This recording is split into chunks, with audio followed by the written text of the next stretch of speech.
नमस्कार दोस्तों, स्वागत है आपका हमारे चैनल इनक्रेडिबल वर्ल्ड में। हमारी धरती पे कुल मिला के 195 देश हैं और सब देशों के अलग अलग नियम और कानून हैं।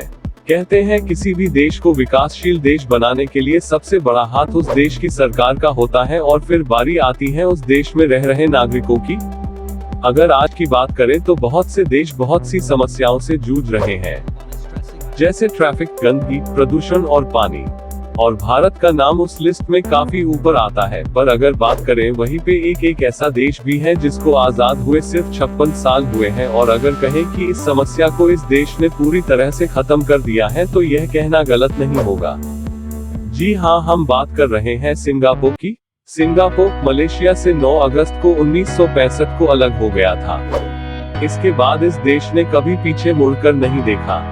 यहाँ आज दूसरे देश जातिवाद, गंदगी, ट्रैफिक और साफ पानी की समस्याओं से लड़ रहे हैं, वहीं पे आज की तारीख में सिंगापुर में ऐसी कोई भी समस्या क्यों नहीं मिलती। जानने के लिए पूरी वीडियो जरूर देखें। दोस्तों, सिंगापुर में पूरी दुनिया के लोग रहते हैं। इस लिस्ट में चीन, भारत, यूरोप के लोग भी शामिल हैं।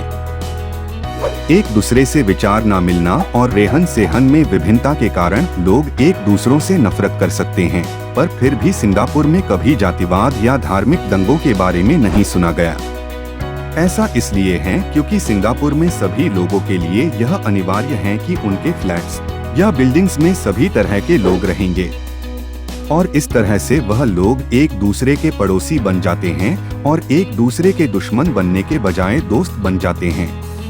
दूसरी बड़ी समस्या जो होती है वो होती है ट्रैफिक। अमूमन सभी देश इस समस्या से जूझ रहे हैं। सिंगापुर भी इस समस्या से कुछ अरसे पहले जूझ रहा था, पर अब नहीं। सिंगापुर ट्रैफिक नियम के अनुसार सड़कों पे गाड़ियों की संख्या को पूरे देश में सीमित कर दिया गया है। और दूसरा कारण वहाँ के ज्यादातर लोग पब्लिक ट्रांसपोर्ट का इस्तेमाल करते हैं, जिससे सड़कों पर ट्रैफिक नहीं होता। प्रदूषण की समस्या बहुत से देशों में है, और बात करें हमारे भारत में गंदे वातावरण की तो भारत देश इस मामले में काफी देशों को पिछाड़ सकता है। भारत सरकार द्वारा चलाए गए स्वच्छ भारत अभियान भी सिर्फ टीवी पे ही दिखता है, पर सिंगापुर देश सफाई में भी अव्वल नंबर पे आता है। और इसका कारण है यहाँ की कार्य प्रणाली। सिंगापुर में प्लास्टिक पूरी तरह से बैन है, और इसके बाद जो कूड़ा बचा होता है वह सभी ज्वलनशील होता है, और उस कूड़े को जला दिया जाता है और राख को मानव निर्मित द्वीप यानी मैन मेड आइलैंड में फेंक दिया जाता है। और यकीन मानिए वो आइलैंड बहुत खूबसूरत दिखते हैं। पानी जीवन का एक अहम हिस्सा है।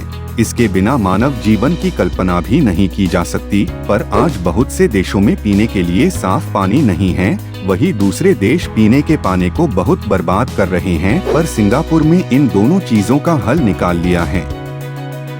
सिंगापुर में बड़े बड़े फिल्टर्स के मदद से टॉयलेट के पानी को साफ पानी में बदल दिया जाता है, और इससे पानी बर्बाद नहीं होता, जिस कारण सिंगापुर में पानी की कभी कमी नहीं होती। तो दोस्तों, आज हमने देखा कि सिंगापुर बाकी देशों के मुकाबले इन बातों में बहुत अलग हैं, पर अगर बाकी देश भी सिंगापुर जैसे देश से सीख ले तो बहुत कुछ बदला जा सकता है, खासकर इंडिया जैसे देश को।